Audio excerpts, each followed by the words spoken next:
Well, hello everybody, and welcome back to another episode of the Ricecast. My name is Anthony Russo. I am here with Dr. Pastor Willie Rice. Pastor Willie, how are you today? It's good to be back and doing great. It is May as we record this. It is. We are on the precipice of Mother's Day. Yep. Mother's Day this weekend, big weekend. Kind of, you think in the spring of those, couple big Sundays, and Easter, of course, the biggest, which was we had a glorious Easter.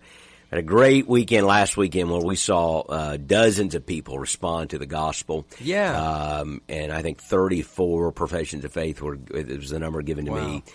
We already have, this is breaking news, we already have more than 70 signed up for beach baptism, which is still a week and a half off. Amazing. That's a huge advanced number. Yeah. Because oftentimes that number will double when Right. we actually get there. People respond the day of.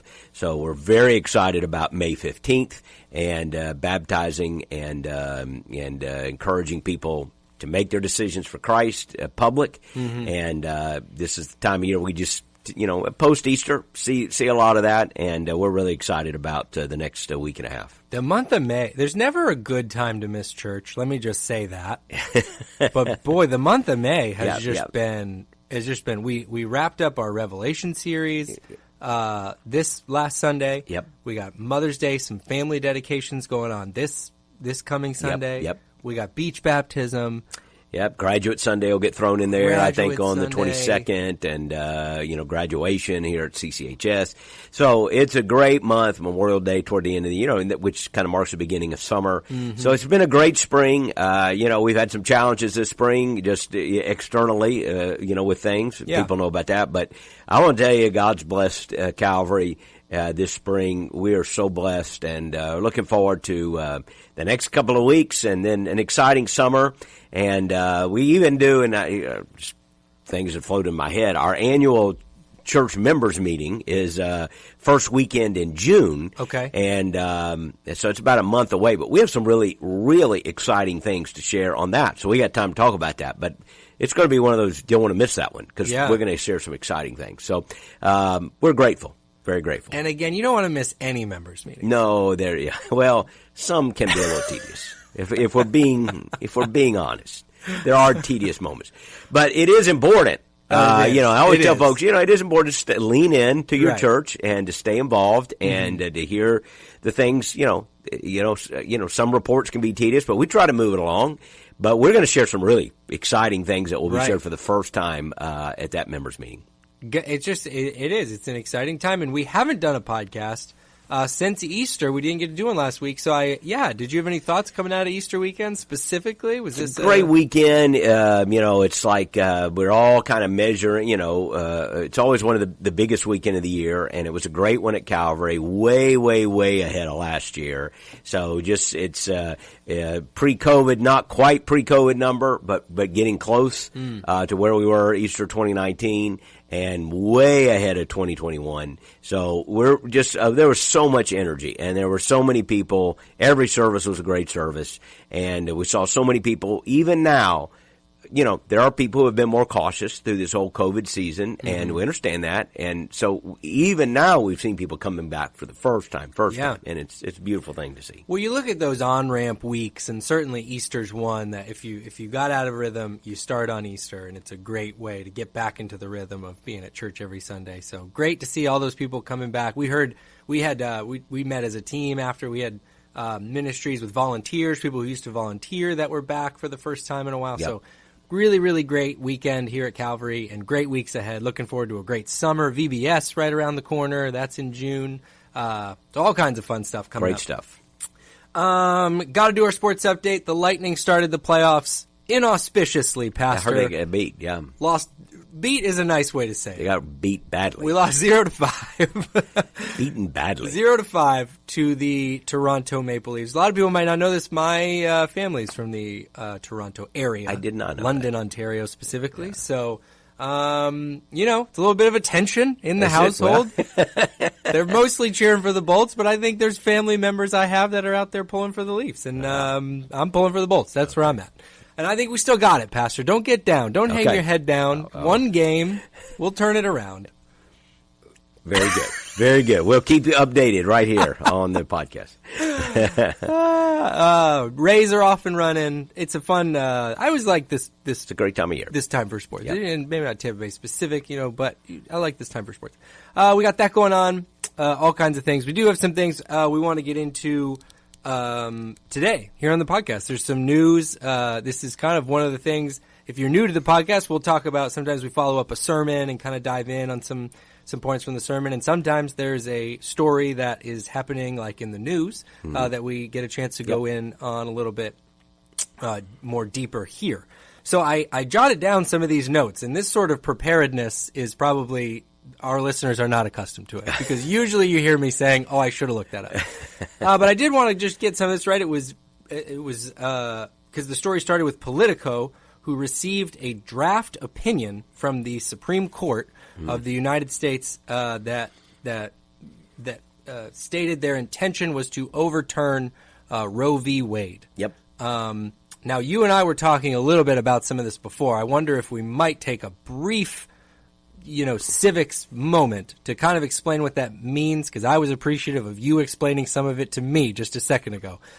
What is that? First of all, what does that mean? Why would we? This is a draft opinion. Well, of course, it's a significant. It could be one of the most significant decisions of our lives, really. Roe v. Wade, back in 50 years ago, 1972, legalized abortion, overrode all the laws of the states, and legalized abortion, and of course, set into motion a huge controversy which continues to this day.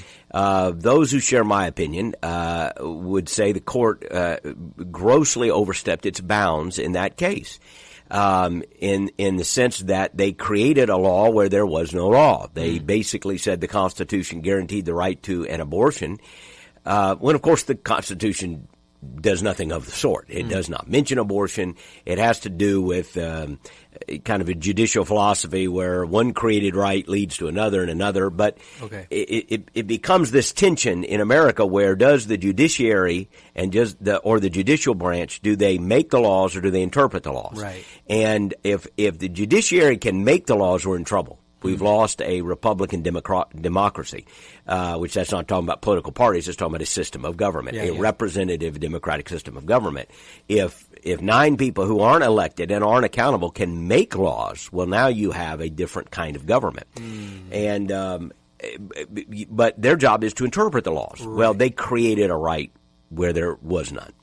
And at least in my opinion. So this is why we're still arguing about it 50 years later. Right. You take, and they've done this with other things, when you take it out of the democratic process, then you take away the ability of people to, through the normal democratic political means, to debate, to compromise, and create solutions.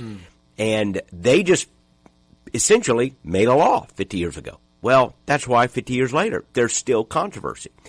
And this several times abortion has made its way through a case to the Supreme Court, and each time that the court has done so, it has reaffirmed the validity of Roe v. Wade. Okay. What those, whether you want to call them conservatives or those in the pro-life movement, have long hoped for was that the Supreme Court would at some point deal with the essence of Roe v. Wade, go back to the law itself and say, pro-life people have longed for the day when the court might say, they just got it wrong.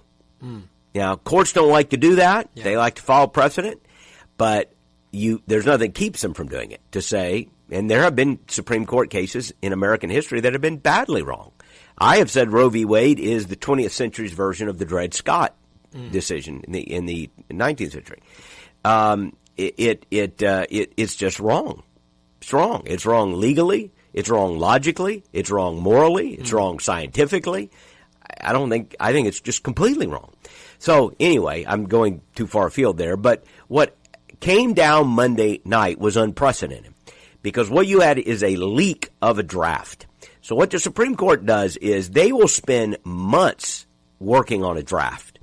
Because what happens is someone is chosen to write an opinion. All this is behind the scenes. These opinions take time to research. Obviously, you're setting American law. Right. So that's why the Supreme Court is important. They're writing these drafts. You go back and forth. So one justice might say, well, I would sign on if you take away that paragraph, or I'd sign, and that's how they work out their coalitions, to where you have to have at least 5 justices for a majority opinion.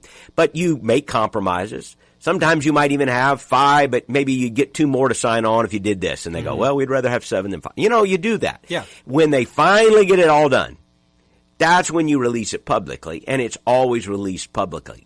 There has never been a time, to my knowledge, that I can recall, and I have seen no precedent given in the last 48 hours of news, that ever before was there a leak of what the Supreme Court was, in essence. It's like a working draft that they were working on. Someone leaked it. Yeah. Someone leaked it. This is unprecedented, and it's quite dangerous. Yeah. For multiple reasons, which we can talk about. But the leak appears to be valid. In other words, it wasn't made up. Mainly because when people read it, it looked like something that the Supreme was well-reasoned, well-articulated, and it is a devastating reproof of Roe v. Wade. It is a complete, and if it comes out this way, a devastating argument against Roe v. Wade. It completely undoes it. So first of all, it looked like it was valid. Now, since then, Chief Justice Roberts has essentially confirmed that it was valid, because they have identified this as a leak, and they're investigating who the leaker is. So more or less, they've confirmed this is valid. It was a leak, and they're trying to find the leaker. So it's been huge news over the last. I saw it Monday night when I got back to a hotel room. I was in Atlanta Monday and Tuesday, and at some meetings. I got back, saw people discussing this. So it is a major story for multiple reasons. Yeah, and the first part, which you touched on there, but I think is worth noting, because, and I want to spend more time on what it means that this is a direction that the Supreme Court is heading. But definitely the leak part is interesting and feels like a really unsettling trend. It's a bad turn. We talked about, last January, 2 Januaries ago, whatever, when you see what happened at the Capitol building, and now you see this, and I'm a glass half full kind of guy, but you see these little things that's like these got to be tightened up. We're living through a time where politics has been the politicization of everything is occurring, and the heightened extremist views of politics have been on display.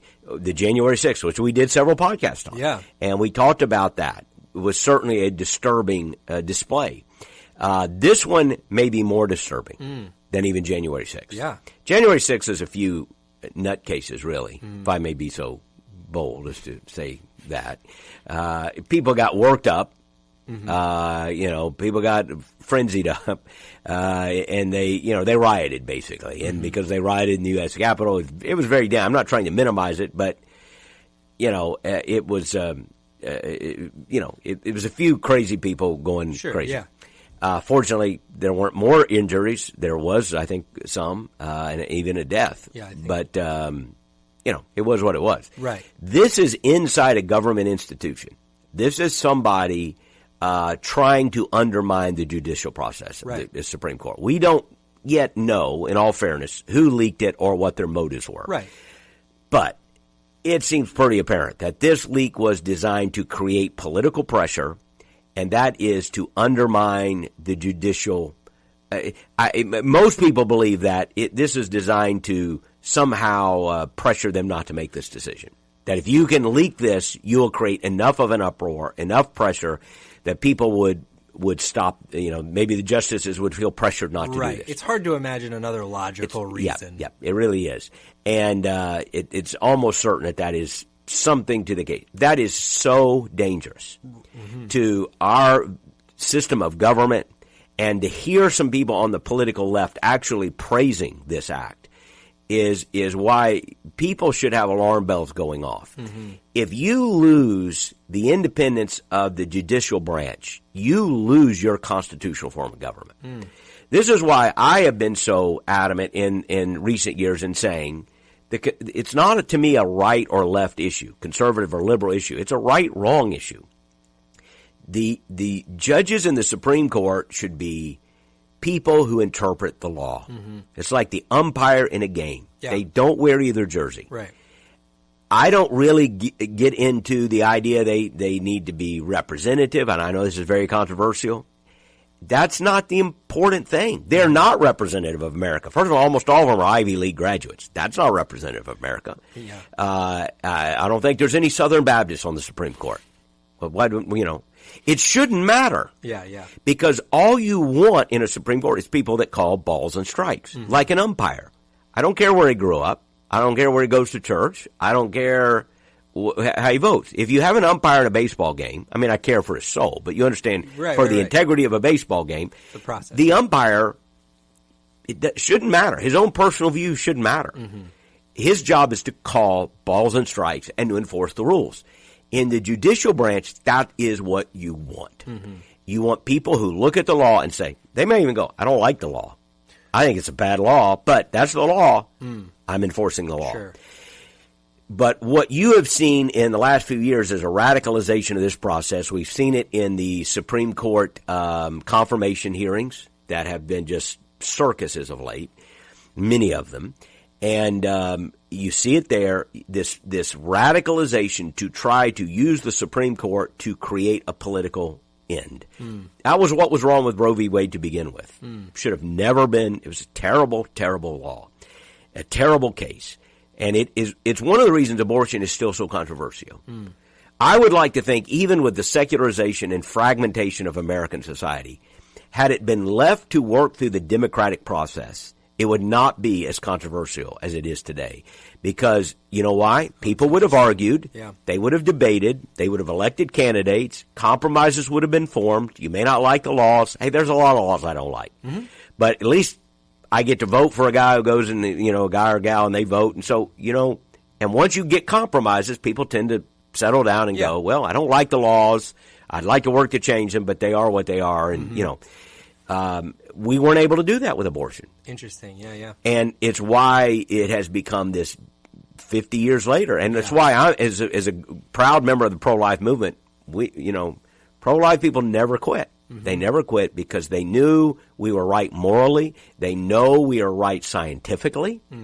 The advances in medicine in 50 years. The whole Supreme Court decision, Roe v. Wade, was based on these trimester arguments, and they aren't rooted in science. It's like 9 months, let's divide it by 3, and come. What does that have to do with anything in determining whether a human being is alive in the womb? It's completely unscientific. We know today so much more. The point of viability for an unborn child is changed. Mm-hmm. Children survive where years past they would have never survived if they're born. The point of viability is I'm not sure what it is, like 22 weeks or something. Yeah, so science has passed by Roe v. Wade. Sonograms, the ability to see into them, which is why even though the culture has secularized and moved away from most conservative values sexually, what we would consider most biblical values, it's interesting, it really hasn't happened in the pro-life movement. Some young people have actually moved toward the pro-life position. It's because science has caught up. Every couple, it doesn't matter how they vote. And when they have their first child, they go get a sonogram. They throw the picture on the refrigerator. They send it to everybody. Now it's in color.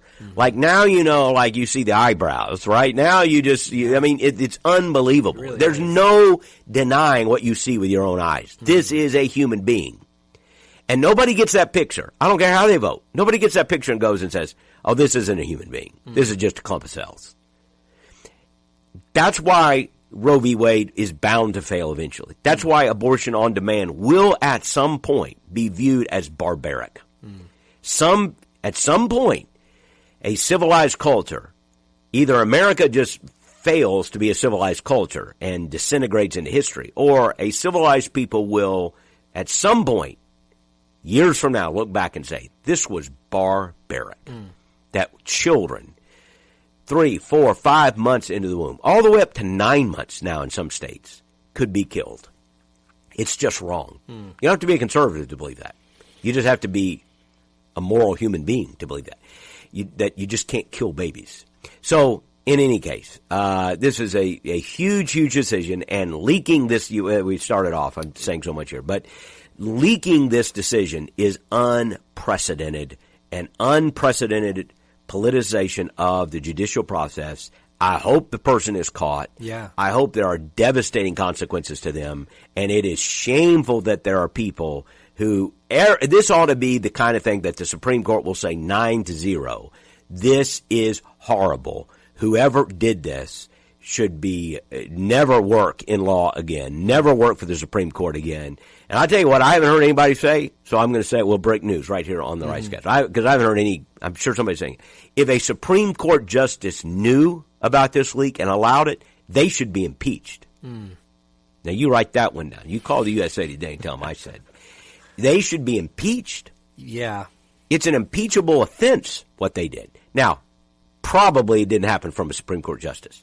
But if they did, yeah, it should be an impeachable offense. Well, and the only reason I brought up the January incident is because it was twice where you have a process for these things, you know, and because that one seemed to spin out of an election. They didn't think that was that was the correct thing. Okay, so here's the thing where it seems like the process is doing what the process does, and they're writing this thing, and they're going to present it, and that gets interrupted. And these are just signs. Again, I want to segment the discussion because we're going another way. But there are signs there where you're like, no, you do have to lean in on this process. You cannot circumvent a judicial process, a judicial or a political process, or you start to fracture things I don't think you want to fracture. The legislature, completely different. That's where debate should be out in the open. Now you cut backroom deals, but at some point you got to have debate. It's got to be out in the open. You know where people stand. They articulate their positions. The Supreme Court should be completely the opposite.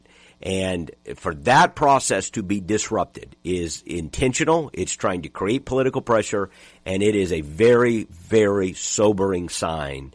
If it's allowed to succeed, why, I just don't know or even want to mentally go where it would lead us to go. Yeah, so that's kind of the first beat in the discussion to me is the how did we get to this discussion. So, but there's certainly this is an issue when we talk about abortion, when we talk about Roe v. Wade, that our church, many churches are very involved in, and I'm almost curious, even as you brought up, because you're right, there has been an unrelenting momentum in the pro-life movement for 50 years since this Roe v. Wade happens. And that's not necessarily true of all issues. No. There's something, there's things where, man, we're really run not out happy, of gas after a while. But like as far as rewriting the laws, we're going to run out of steam. And, yeah. Eventually, we're not going to keep fighting to the degree. And I think people who supported abortion rights believe that. Eventually, they'd just run out of steam. We'd go away. Sure. We'd shut up and go home. Right. But we're not shutting up. Yeah. We will never shut up because this is morally indefensible. And again, a civilized people would not do this. A moral people would not allow this. And the arguments for abortion rights simply fail. They fail 1,000 times over. And they just do not stand up to scrutiny. And truth has a way of winning out in the long haul. And truth will win out in this case. Whether through this decision, I will get talk to the decision in a minute, but whether through this decision or in some distant future, truth wins out. Yeah. So I guess that is the first question, is the significance of this decision.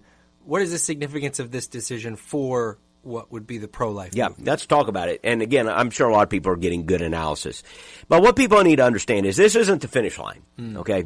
This is, if Roe v. Wade is overturned, and it now appears that it will be unless something happens to change, according to the league, 5 justices had already signed off, more or less, on the argument.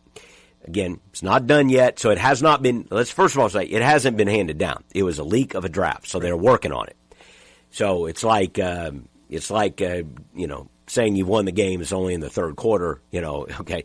They haven't handed this decision down. Now, there's going to be some pressure maybe to get it out quicker. Often in June is when these decisions are handed out. Okay. And probably they were working on a June schedule. So who knows where it will end up. But if, in fact, Roe v. Wade is overturned, let's assume that, it will be one of the most historic cases of our lifetime. And it will be overturning Roe v. Wade. But here's all it will mean. Now, it's substantive, but it's not like all of a sudden abortion is illegal. It now will revert to states. And what Roe v. Wade did is it circumvented the laws of 50 states. and basically said, no, there's a right to the abortion in the Constitution, and it doesn't matter what your states have passed as their own laws. This is the law. Well, if Roe v. Wade is struck down, it will go back to the laws of the states. The states have various laws. Okay.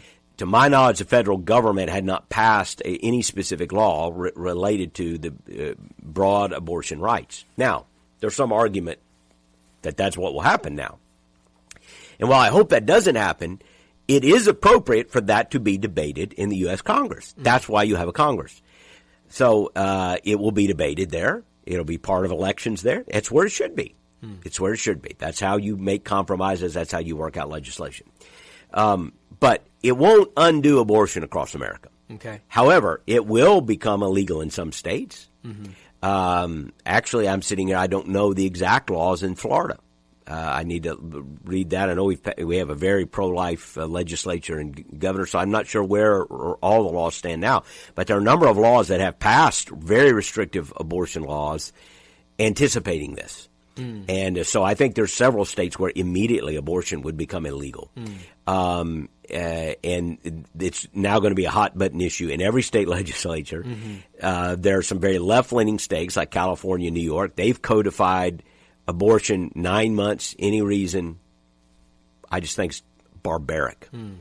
Borders on infanticide.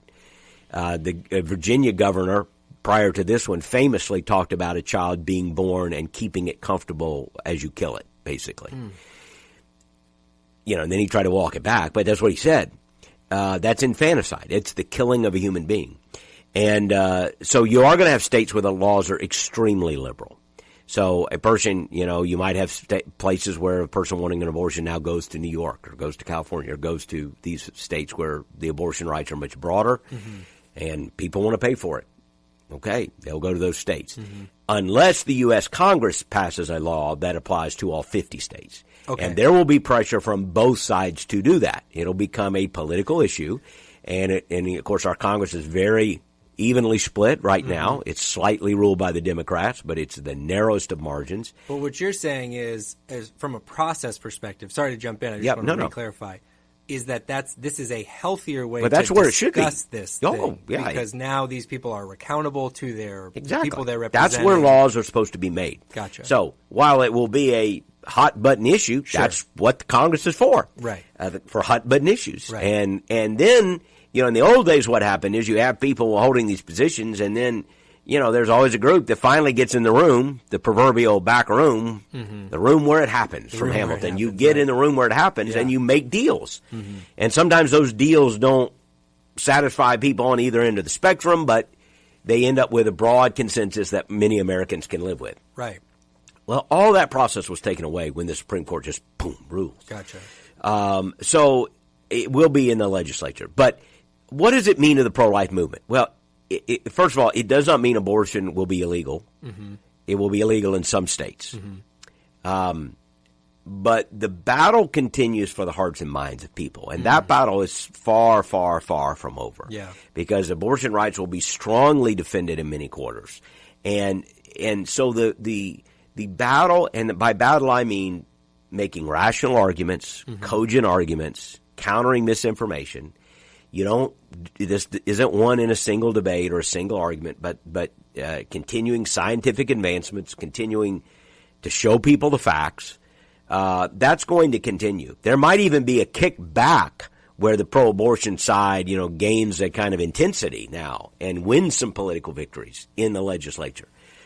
But it's still part of the process of this long battle for justice in terms of protecting unborn human life. So it won't be over. It's no time. I mean, I think pro-life people will celebrate that a terrible, terrible decision is overturned, but the battle is far from over, and we know that. And not only does it continue politically, but maybe more importantly for those of us who are Christ followers, it continues in terms of our mission and the work that we do in pro-life pregnancy centers that sprung up all over the country. The work there is going to be so much. It's going to be as important as it ever was. It's not like like somebody's joking, well, Roe v. Wade's overdone. Now we don't have to do that work anymore. Yeah, right. No. Actually, maybe we need to double that work because now the battle for hearts and minds is even more pressing. And also, what about, let's be honest, what about women in crisis situations? Are we ready to step in and fill in the gap? It's always been, I think, a bit of a false argument lobbied against pro-life people from pro-abortion people saying, you're going to have all these unwanted children, you guys talk about passing laws, you don't care about people. That is, of all the arguments pro-abortion people make, that's like the weakest. Because every statistic shows that it's people who are committed evangelicals, committed Christians, also committed Catholics, who have been strong in the pro-life movement, who adopt more, who do more in foster care, who do more to help people in unwanted pregnancies than anybody else. But we got to put our money where our mouth is, okay? We got to put our efforts where our mouth is. And we have been for many, many years. So the idea that this, and I hear it all the time, it's still a terrible argument. You guys want to pass laws, but you don't care about people who are suffering. It's not true. Just look at who's doing the work for people who are suffering. Yeah. It's churches. It's pro-life people. But we're going to have to do that and a whole lot more. Because there are going to be people and who might find themselves in crisis situations where before they would opt for an abortion, maybe they can't get an abortion now. I think that's good. I think that's a win. But it also means we need to be there to help. We need to be there to help. And we don't, so we have plenty of work to do. The battle will not be over. Yeah, and I think that's certainly worth noting. It's certainly worth pausing to say that the significance of this moment and that the work continues on. You don't have to think far in your mind to even think. You voiced a lot of it, but even to think about just because something's illegal doesn't mean it doesn't happen anymore. Correct. Yeah. So even then, smoking marijuana is illegal, but it tends to happen. What? Quite a bit. Not here at Calvary, of course. But it's almost so you go to a concert, ball games, people, that's the point. The Temperance Movement of the 1920s, it was made illegal to drink alcohol, but the hearts and minds of the American people didn't support that law, and they, so it was famous. People were bootlegging and making liquor, and then a few years later, that law was then overturned. So you can at times get try to push through a law, but if that law doesn't reflect the hearts and minds of people, it will not hold. So again, we're not pushing through a law yet. I would love to push through a law that I would love to have a majority in the U.S. Congress that would push a law outlawing abortion across America. However, if you did push through a law, if you haven't changed hearts and minds, well, that law may just get turned out in the next election. So while you do want to make, there are political battles here. I just think as Christ followers, and we've talked about this, while we are not unaware of the political battles and the importance of those political battles, we also understand there are battles way beyond that. And in terms of this justice issue, it's a justice issue, it's a compassion issue. In terms of this issue, our work will in some ways just be getting started. Somebody used the Winston Churchill line, which was, this isn't the end, it's not even the beginning of the end, but maybe it is the end of the beginning if Roe gets overturned. Now let's have this conversation with people. Let's have our conversation. Let's articulate as Christians why we think it is unjust and immoral to abort a human life. The real heart of this issue, which people don't want to get to, is why is this such an emotional issue? Because it gets to the core of an ideology and a core of an idolatry. That's worshiping another god. And that is, the highest in American life, this sense of personal autonomy and personal pleasure is the highest good. So sexual liberty becomes like the greatest freedom. Sexual fulfillment becomes the highest good. Abortion strikes at the heart of that. Let's be honest. The reason why abortion on demand was desired is in large part so that people could have sex without the threat of pregnancy. And, to not be crass. So if you need to hide your children at this moment, as one political commentator kind of crassly put, the right to abortion is the right to have sex with people you don't want to have children with. Because no one is forcing you to do this. People talk, oh, well, you don't have any right over my own body, my body. I don't want control of your body. I just want you to control your body. I don't want you to be able to kill another person because you wanted to live however you wanted to live. That goes to responsibility, that goes to morality, and that is not what this culture wants to talk about. And so that's why people are so upset about this. It's like a god has been torn down. An idol has, and if you want to see people get mad, start tearing down their idols. Start tearing down the stuff they worship. That's what this is going to do. And that is why these politicians are so animated. Politicians are animated because people are animated, and they know it's a path to power to do their bidding. But people are animated because this strikes at the heart of personal autonomy and sexual liberty, which are some of the highest goods in our culture and the highest gods in our culture. This strikes at the heart of that. We as Christians know that isn't the highest good. We believe in, God. We believe God has created us sexual beings, and there is fulfillment and pleasure and joy in that. But we believe no Christian could ever say, I know I interrupted myself, but no Christian could ever say, my body, my choice. No Christian can ever say that. They're not thinking if they say that. It's not your body. Every Christian knows I'm bought with a price. Yeah. It's on my body. Like, it's my body, my choice. So what? You get to strap yourself with a bomb and walk in and blow people? No. If it's your body, you don't get to do whatever you want to do with your body. Every Christian knows that. Now, every American citizen may not know that, and I certainly believe in personal liberty and a degree of personal autonomy. But as I learned in civics class in the 7th grade, your rights end where someone else's begin. And that's the problem with abortion. Your rights do not extend to killing another human being. Well, and when you think about even the church's emotional connection to this, and I think you've told this story before, and so you probably have the details better than I, but it's so connected to the church's history. I think, if I remember right, even to like the Roman era where they were like discarded. Is that right? Yes. Infanticide was commonly practiced. Discarded children, where I read something a couple weeks ago, where forget the sermon, but there was a letter written around, I don't know the date, so I don't want to say, but it was a letter from antiquity in the Roman Empire where a husband was writing home to his wife, and it survives. This like reading somebody's email from the second century or something. But he talked about, I'll be home soon. I hope you're well, and if you have a baby, if it's a boy, keep it. If it's a girl, throw it away. It was commonly practiced. And Christians were known. There's a number of documents in antiquity where Christians were known as the people who would collect up the unwanted children. They would raise the unwanted children. They would care for them. They spoke against this. And eventually, of course, they won. Our ideas about justice prevailed because it's inherently true that it's wrong to kill human beings. So, yes, this is a part of our movement from the beginning. Abortion is not just a late 20th century issue. This goes back to ancient Christian writings about abortion. We understood human life mattered, human life was sacred, and so abortion has always been in conflict with Christian teaching. And, I can understand a secularist trying to want to argue abortion because his greatest God or her greatest God is this sexual liberty.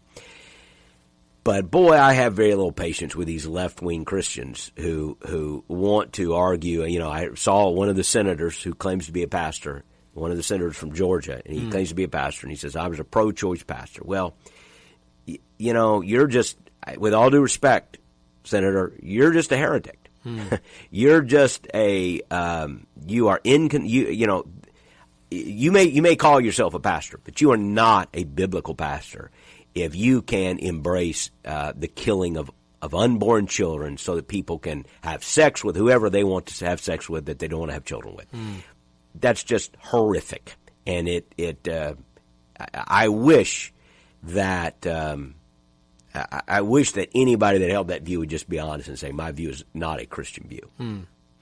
So you can see why, historically this has been such an important issue, why it's such an emotional issue. You can see why this moment brings out a lot of emotions for people. Yep. What we think will happen, at least. We don't, again, it's a great third quarter analogy, right? We got a draft of a thing. If this does go the way it seems to be going, you can see why it's a moment. But I think what I hear you saying is that there's still work to be done. Yeah, and let me say, because I've said some pretty tough things here, but that's okay. I mean, sometimes you just got to speak straight, and I can imagine somebody who doesn't agree with me just being, they probably aren't listening this far. They've thrown something through the window. But I'm speaking to our church. That's who I'm speaking to, to people who are friends, and saying, I want us to help think Christianly about this. But we also need to show wisdom and compassion with our neighbors, people that we're talking to, who do not see this issue this way. Winning argument, the Bible never says he that winneth arguments is wise. It says he that winneth souls is wise. And so you can win arguments but lose people. That's not what we're called to do. We're called to win people, which means, yes, you have to be willing to give a defense, but show kindness and understanding and patience.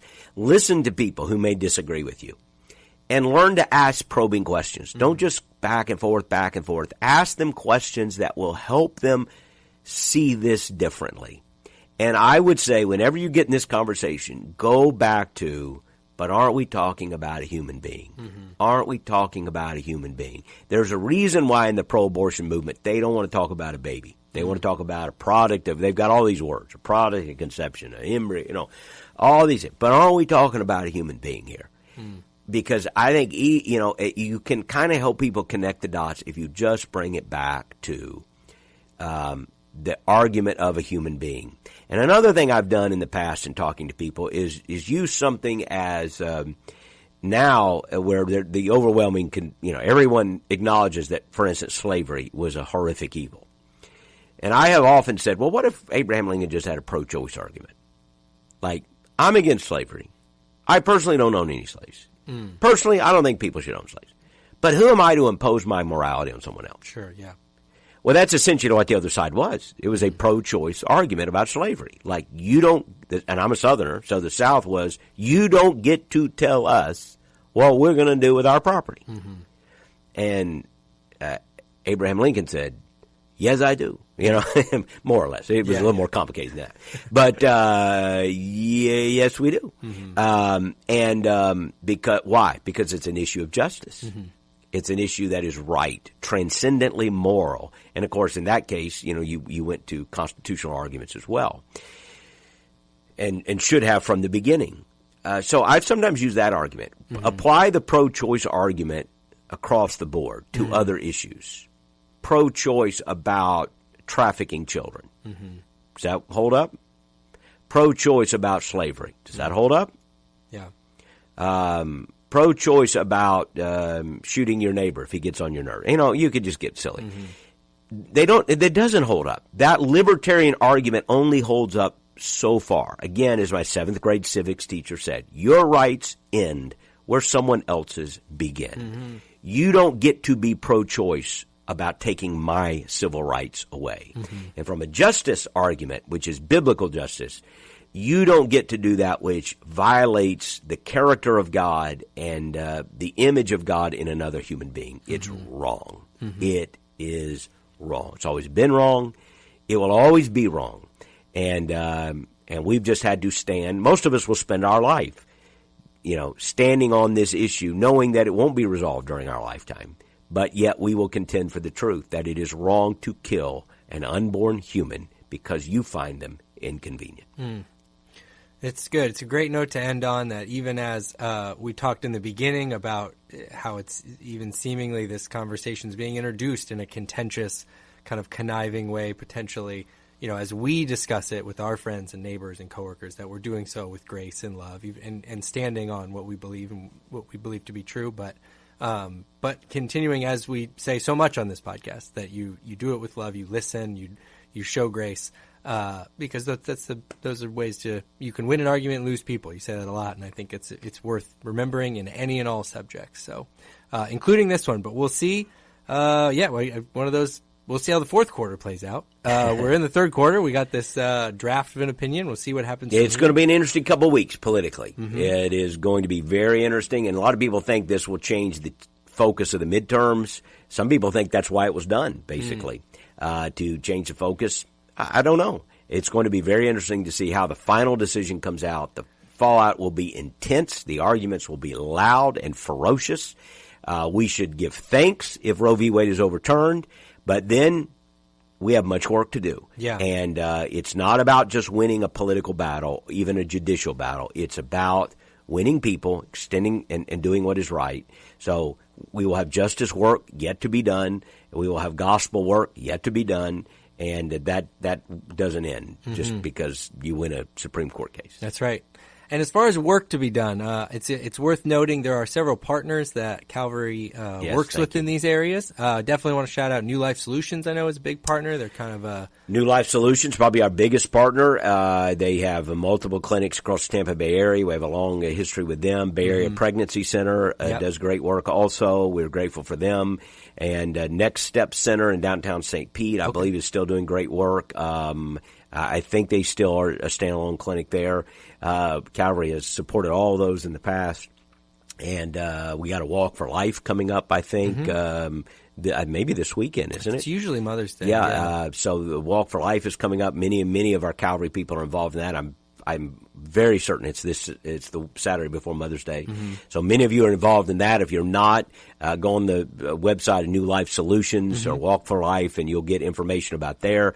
It's a great time, actually. I'm glad you said that. It's a great time, not just to celebrate a potential judicial victory, but to remember we got work to do and make a gift, make a pledge, make a special Mother's Day offering to one of those centers. If you give to our World Missions Offering, as long as we're talking about all this, like at Calvary, some of that goes to those pregnancy centers. A portion goes to our partners. If you give to the World Missions Offering, a part of that goes to One More Child, which is formerly known as the Florida Baptist Children's Home. They do work with orphan care, unwanted children, abused children. They are fantastic partners. We highlighted them a few weeks ago. So if you want to give directly to them, you can do that. You can give directly to them through Calvary, or just give to our World Missions Offering when you log on, and a huge percentage of that goes to the One More Child organization, and another large percent goes to these local pregnancy centers that we support. And we cut that check every quarter. It comes right out of that World Missions Offering. Probably don't talk about it enough, but that's a significant offering. So you can give to that, and every quarter Calvary sends a check to our ministry partners. Yeah. A lot of good work being done, a lot of good work still yet to be done. So thanks again, Pastor, for going in on that and just chatting about that for a bit. I know that there has been a lot of podcast listeners out there that have been without a podcast. I know. It's all me, Anthony. It's the last several weeks, my schedule has been awful. It's been fun. All of it's been good, but we've been traveling quite a bit during the week here and there. So don't march at Anthony's house. I come up here still, and I just talk to myself. He does. I don't release those podcasts, but I do come up anyway. It's on the schedule, so I just come up here and chat. But we get with you as much as we can. We're trying to stay on target. But thank you again for praying. Thank you for all the kind words in the last several weeks. And we're excited about the rest of the spring and the summer ahead. Lots of fun stuff ahead. Yes, thank you so much for listening, and we'll be back here with another podcast real soon.